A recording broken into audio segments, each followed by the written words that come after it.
Hello friends, welcome to our channel. അപ്പോൾ എല്ലാവർക്കും happy new year. അപ്പോൾ നമ്മളിന്ന് ന്യൂ ഇയറായിട്ട് ഡിസംബർ 31 നമ്മൾ ഈ വീഡിയോ ചെയ്യുന്നത്. അപ്പോൾ ഒരു ട്രക്കിങ്ങും അതുപോലെ ഒരു നല്ലൊരു അടിപൊളി വാട്ടർഫോളിലേക്കാണ് നമ്മൾ ഇന്ന് പോകുന്നത്.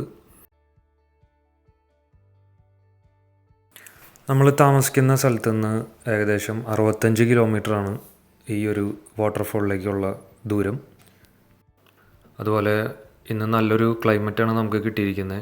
അപ്പോൾ അതുകൊണ്ട് തന്നെ നിങ്ങൾക്ക് ആ സ്കൈ കാണുമ്പോൾ മനസ്സിലാവും, വളരെ ഭംഗിയായിട്ട് നല്ലൊരു എന്താ പറയുക, വരച്ചു വച്ചിരിക്കുന്ന ഒരു ഫീലാണ് ആ ക്ലൗഡ്സ് എല്ലാം കാണുമ്പോൾ. പ്രത്യേകിച്ച് ഇവിടെ ന്യൂസിലാൻഡിൽ ഇവിടുത്തെ സ്കൈ പൊല്യൂഷൻ വളരെ കുറവായതുകൊണ്ട് തന്നെ സ്കൈ കാണാൻ നല്ല ഭംഗിയാണ്. നമുക്ക് കുറച്ചും കൂടിയും അടുത്തായിട്ട് കാണുന്ന പോലെ തോന്നും. അത് ഇവിടുത്തെ പൊല്യൂഷൻ്റെ കുറവ് കൊണ്ട് തന്നെയാണ്. അപ്പോൾ നല്ല സണ്ണി ആയിട്ടുള്ള ദിവസം, നല്ല സൺലൈറ്റുള്ള ദിവസം കാണാനായിട്ട് നല്ല ഭംഗിയായിരിക്കും. അങ്ങനെ നമ്മൾ കാർ പാർക്കിങ്ങിൽ എത്തി. അവിടെ നിന്നിട്ടുള്ള വ്യൂ ആണ് ഈ കാണുന്നത്. പക്ഷേ അത് ഇത്ര അടുത്ത് കാണുന്ന പോലെയല്ല. നമുക്ക് ട്രക്ക് ചെയ്ത് ഏകദേശം 5 കിലോമീറ്ററാണ് അതിൻ്റെ ദൂരം വരുന്നത്. അപ്പോൾ അതിൻ്റെ എല്ലാ ഡീറ്റെയിലും ഇവിടെ കൊടുത്തിട്ടുണ്ട്. എത്ര ടൈം എടുക്കും നമുക്ക് പോകാൻ, അതുപോലെ തിരിച്ചു വരാനായിട്ട് എത്ര ടൈം എടുക്കും എന്നുള്ള ഡീറ്റെയിൽസ് എല്ലാം അവിടെ കൊടുത്തിട്ടുണ്ട്. അതുപോലെ ഇവിടെ ന്യൂസിലാൻഡിൽ സേഫ്റ്റിക്ക് ഒരുപാട് പ്രാധാന്യം ഉള്ളതുകൊണ്ട് തന്നെ ഇത്തരത്തിലുള്ള ഒരുപാട് ബോർഡുകളും സൈൻ ബോർഡ്സ് എല്ലാം പല സ്ഥലത്തായിട്ട് നമുക്ക് കാണാൻ പറ്റും. അത് വളരെ ഇവിടെ വരുന്ന ആൾക്കാരെല്ലാവരും തന്നെ വളരെയധികം ശ്രദ്ധിച്ചും ഇൻസ്ട്രക്ഷൻസും ഡയറക്ഷൻസും എല്ലാം വളരെ നല്ല രീതിയിൽ തന്നെ കീപ്പ് ചെയ്ത് തന്നെയാണ് മുന്നോട്ട് പോകുന്നത്. അപ്പോൾ ബാക്കി വിശേഷം നമുക്ക് വഴിയെ കാണാം. ഇന്നലെ നല്ല മഴയായതുകൊണ്ട് തന്നെ അത്യാവശ്യം നല്ല രീതിയിൽ തന്നെ വെള്ളമുണ്ട്.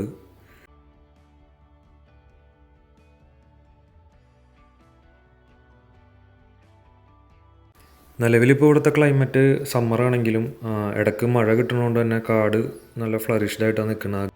അതുപോലെ തന്നെ നല്ലൊരു തിക്ക് ഫോറസ്റ്റാണ്. അതിപ്പോൾ നിങ്ങൾക്ക് ആ വീഡിയോ കാണുമ്പോൾ മനസ്സിലാവും. പിന്നെ ഞാൻ നേരത്തെ പറഞ്ഞ പോലെ മഴ പെയ്തത് കൊണ്ട് തന്നെ നമ്മളാ പോകുന്ന ട്രാക്ക് കുറച്ച് സ്ലിപ്പറിയാണ് പല സ്ഥലങ്ങളിലും. പക്ഷേ എന്നാലും പല ഭാഗങ്ങളിലും അവരത് നല്ല രീതിയിൽ തന്നെ സ്റ്റെപ്പുകളെല്ലാം കൊടുത്ത് മെയിൻറ്റെയിൻ ചെയ്തതുകൊണ്ട് വലിയ ഒരു ബുദ്ധിമുട്ടില്ലാതെ നമുക്ക് പോകാൻ പറ്റുന്നുമുണ്ട്. പിന്നെ ഈ കാണുന്ന പോലുള്ള ഉരുളൻ കല്ലിലും അതുപോലെ മരങ്ങളുടെ വേരിലെല്ലാം പിടിച്ചിട്ടൊക്കെയാണ് നമ്മൾ വീഴാതെ എല്ലാം പോണത്. അങ്ങനെ നമ്മൾ ഏകദേശം ഒരു 10 മിനിറ്റ് നമ്മളുടെ പാർക്കിങ്ങിൽ നിന്ന് നടന്ന് ഫസ്റ്റത്തെ ഒരു ലുക്കൗട്ടിലേക്ക് എത്തിയിരിക്കുകയാണ്. അപ്പോൾ നമ്മൾ നേരത്തെ പറഞ്ഞ പോലെ തലേ ദിവസം മഴയൊക്കെ ഇതുകൊണ്ട് തന്നെയാണ് തോന്നുന്നു അത്യാവശ്യം നല്ല രീതിയിലുള്ള വെള്ളം ഉണ്ട്. ഇതിപ്പോൾ ഫസ്റ്റത്തെ ലുക്കൗട്ടാണ് ഈ കാണുന്നത്. ഇനിയിപ്പോൾ ഇതുപോലെ നമുക്ക് ഏകദേശം ഒരു 3-4 ലുക്കൗട്ടാണ് ഉള്ളത്. നമുക്ക് ഈ കാണുന്ന വുഡിൻ്റെ ബ്രിഡ്ജിൽ കൂടെ ക്രോസ് ചെയ്തിട്ട് വേണം ഇനി അപ്പുറത്തേക്ക് ബാക്കിയുള്ള സ്ഥലങ്ങളിലേക്ക് പോകാനായിട്ട്. ഇപ്പം നമ്മൾ ഈ കാണുന്നത് ദ സിൽവർ ഫേൺ എന്ന് പറയുന്ന ന്യൂസിലാൻഡിൻ്റെ നാഷണൽ ഐഡൻറ്റിറ്റി സിംബലാണ്. അതുപോലെ ഇവിടുത്തെ സ്പോർട്സ് ടീമിൽ അവരുടെ ജേഴ്സിയിലെല്ലാം കാണുന്ന ഒരു ലോഗോ കൂടിയാണിത്. അങ്ങനെ നമ്മൾ കുറച്ചും കൂടി മുന്നിലേക്ക് നടന്നു കഴിഞ്ഞപ്പോഴാണ് ഇതുപോലുള്ളൊരു സ്ട്രീം കാണുന്നത്. പിന്നെ ഇവിടെ നിന്ന് അങ്ങോട്ട് മുകളിലേക്ക് കയറും തോറും ഇത് ഒരു സൈഡിൽ കൂടെ ഇങ്ങനെ ഒഴുകി പോകുന്നത് കാണാം. വെള്ളം ഉള്ളത് കൊണ്ട് തന്നെ നല്ല ഭംഗിയാണ്. അതുപോലെ ആ വെള്ളത്തിൻ്റെ സൗണ്ടും, പ്രത്യേകിച്ച് ആ ഒരു തിക്ക് ഫോറസ്റ്റ് ആയതുകൊണ്ട് തന്നെ വളരെ സൈലൻ്റ് ആണ്. അപ്പോൾ അതുകൊണ്ട് തന്നെ ആ വെള്ളത്തിൻ്റെ സൗണ്ടും ഭയങ്കര അഗ്രസീവായിട്ട് നമുക്ക് തോന്നുന്നുണ്ട്. പിന്നെ ഞാൻ നേരത്തെ പറഞ്ഞ പോലെ പല സ്ഥലങ്ങളിലും ഇതുപോലുള്ള സ്റ്റെപ്പുകളാണ് അവർ പ്രൊവൈഡ് ചെയ്തേക്കണത് നമുക്ക് സ്ലിപ്പ് ആവാതിരിക്കാനായിട്ട്.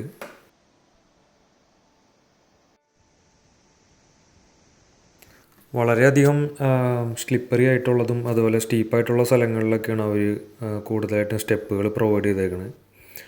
അത് ഓരോ സ്ഥലത്തും വ്യത്യസ്തമായിട്ടുള്ള രീതിയിലാണ് കൊടുത്തിരിക്കുന്നത്. ചിലയിടത്ത് വുഡാണെങ്കിൽ ചിലയിടത്ത് ഈ കരിങ്കല്ല് കൊണ്ട് തന്നെയുള്ള കട്ട് ചെയ്തിട്ടിരിക്കുന്ന പീസുകളായിരിക്കും. ഇപ്പോൾ ഏകദേശം നല്ല രീതിയിൽ തന്നെ നമ്മൾ മുകളിലേക്ക് കയറി കഴിഞ്ഞു. അതിപ്പോൾ നിങ്ങൾക്ക് ആ വെള്ളത്തിൻ്റെ ഫോഴ്സ് കാണുമ്പോൾ തന്നെ അറിയാൻ പറ്റും. ആ വെള്ളത്തിൻ്റെ സൗണ്ടും ശരിക്കും നമുക്ക് അടുത്തേക്ക് ചെല്ലുന്തോറും ഒരു മനസ്സിലെന്തോ ഒരു പേടി തോന്നുന്ന രീതിയിലാണ് ആ വെള്ളത്തിൻ്റെ ഒരു അഗ്രസീവ്നെസ് നമുക്ക് തോന്നുന്നത്. അതുപോലെ പല സ്ഥലങ്ങളിലും അവർ നമുക്ക് അപ്പുറത്തെ സൈഡിലേക്ക് ക്രോസ് ചെയ്യാനായിട്ട് ഇങ്ങനത്തെ വുഡൻ ബ്രിഡ്ജുകളാണ് ഇട്ടിരിക്കുന്നത്, വുഡൻ ക്രോസിംഗ് ആണ് അവർ ഇട്ടിരിക്കുന്നത്. അപ്പോൾ ആ വുഡിൻ്റെ മുകളിൽ ചെറിയൊരു മെഷ് ഗ്രില്ല് പോലെ കൊടുത്തിട്ടുണ്ട് സ്ലിപ്പ് ആവാതിരിക്കാൻ വേണ്ടിയിട്ട്. അപ്പോൾ അങ്ങനെ സേഫ്റ്റിക്ക് വേണ്ടിയിട്ടുള്ള എല്ലാ കാര്യങ്ങളും അവർ വളരെ ഭംഗിയായിട്ട് തന്നെ ചെയ്തിട്ടുണ്ട്. പിന്നെ ഇപ്പോൾ നിങ്ങൾ കാണുന്ന പോലെ നമ്മൾ കുറച്ചും കൂടി മുകളിലേക്ക് ചെന്നപ്പോഴത്തേക്കും ആ ഒരു നേരമായിക്കൊണ്ടിരിക്കുകയാണ് വഴി. ഈ ഒരു ഭാഗത്തൊക്കെ വളരെ ശ്രദ്ധിച്ചാണ് നമ്മൾ പോകേണ്ടത്. കാരണം ഇപ്പുറത്ത് നിങ്ങൾക്ക് നോക്കിയാൽ കാണും, ഒരു സൈഡിൽ മാത്രമേ നമുക്ക് ഹാൻഡ് റെയിലുള്ളൂ, അപ്പുറത്തേക്ക് വളരെ ഡീപ്പായിട്ടുള്ളൊരു ഏരിയ ആണ്. ഇത് രണ്ടാമത്തെ ലുക്കൗട്ടാണ് ഇപ്പം നമ്മൾ കാണുന്നത്. അപ്പോൾ അതിൽ നടന്നു പോകാൻ വേണ്ടിയിട്ട് അവർ ആ ഒരു പാറയുടെ ഒരു ഭാഗം കട്ട് ചെയ്തിട്ടാണ് നമുക്കതിൽ വഴി ട്രാക്ക് അതിൽ സെറ്റ് ചെയ്തിരിക്കുന്നത്.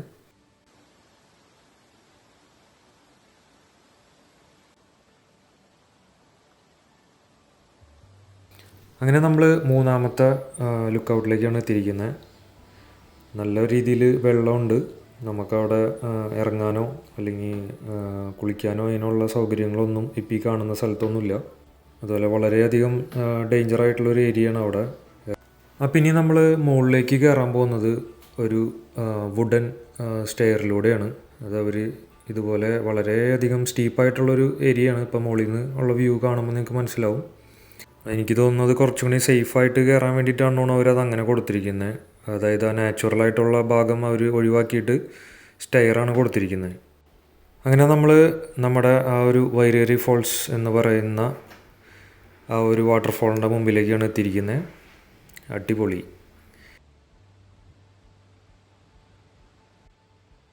ശരിക്കും നമ്മൾ നടന്ന് ഇത്ര ദൂരം ട്രക്ക് ചെയ്തതിൻ്റെ ആ ഒരു എല്ലാ ക്ഷീണവും ഇതിൻ്റെ മുമ്പിൽ നിന്ന് കാണുമ്പോൾ നമുക്കത് അറിയണില്ല. ശരിക്കും ഇത്രയും ഭംഗിയുണ്ട് അത് നേരിട്ട് കാണുമ്പോൾ. പിന്നെ ഈ ഒരു വാട്ടർഫോൾ എന്ന് പറഞ്ഞിട്ടുണ്ടെങ്കിൽ ന്യൂസിലാൻഡിലെ നോർത്ത് ഐലൻഡ്, ന്യൂസിലാൻഡ് 2 ഐലൻഡാണ്, സൗത്തും നോർത്തും. അതിൽ നോർത്ത് ഐലൻഡിലെ ഏറ്റവും വലിയ വാട്ടർഫോളാണ് ഈ കാണുന്ന വൈരേരി ഫോൾസ്. ഇനിയിപ്പോൾ നമ്മൾ പോകാൻ പോകുന്നത് ഈ വാട്ടർഫോളിൻ്റെ ഏറ്റവും ടോപ്പിലേക്കാണ്. അങ്ങോട്ടേക്ക് കുറച്ച് ഒരു അഗെയിൻ ഒരു 45 മിനിറ്റ്സും കൂടിയും ഉണ്ട്.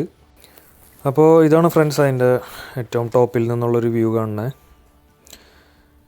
പറഞ്ഞറിയിക്കാൻ പറ്റാത്തൊരു ഭംഗിയാണ് അതിലുള്ളത്. ഇവിടെ നിന്ന് നോക്കുമ്പോൾ നമുക്ക് അകലെ നല്ല ഭംഗിയായിട്ടുള്ള ഒരു മെഡോസാണ് കാണാൻ പറ്റുന്നത്. അത് ആ ഒരു സ്കൈയുടെ കളറും അതുപോലെ ആ ഒരു ഗ്രീനറിയും എല്ലാം കൂടി വന്നപ്പോൾ നല്ല ഭംഗിയുണ്ട്. തരത്തിലുള്ള ഫാമിങ്ങും അങ്ങനെയൊക്കെ ഉള്ള കൃഷി സ്ഥലങ്ങളാണ് കാണുന്നത്.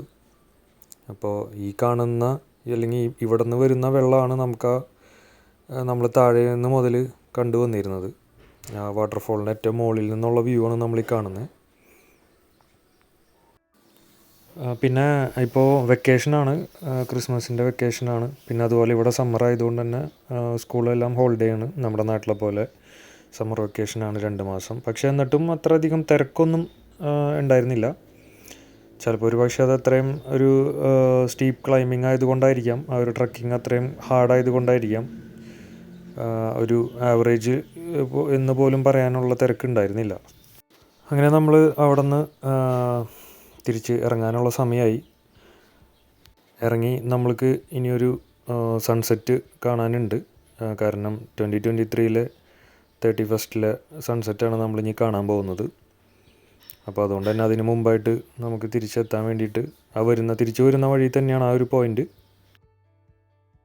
അപ്പോൾ നമ്മൾ ഈ സൺസെറ്റ് കാണാൻ വരുന്ന ഈ ഒരു പോയിൻ്റ് ശരിക്കും അതൊരു പേഴ്സണൽ പ്രോപ്പർട്ടിയാണ്. പക്ഷെ അത് അതിൻ്റെ ലാൻഡ് ഓണർ ഇവിടെ വരുന്ന വാട്ടർഫോളും അതുപോലെ ട്രക്കിങ്ങിന് വരുന്ന ആളുകൾക്ക് വ്യൂവിങ്ങിന് വേണ്ടിയിട്ട് വിട്ടുകൊടുത്തിരിക്കുന്ന ഒരു സ്ഥലമാണത്.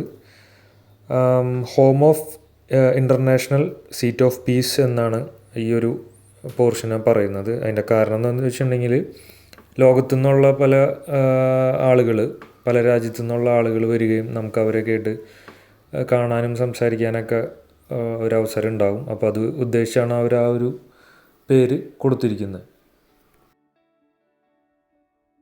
വീഡിയോയിൽ തുടക്കത്തിൽ പറഞ്ഞ പോലെ തന്നെ നിങ്ങൾക്ക് ഇപ്പോൾ കാണാൻ പറ്റുക ആ സ്കൈ നല്ല ബ്യൂട്ടിഫുള്ളായിട്ടാണ് നിൽക്കുന്നത്. വരച്ച് വെച്ച പോലത്തെ ഒരു ഫീലായിട്ടാണ് എനിക്ക് തോന്നിയത്.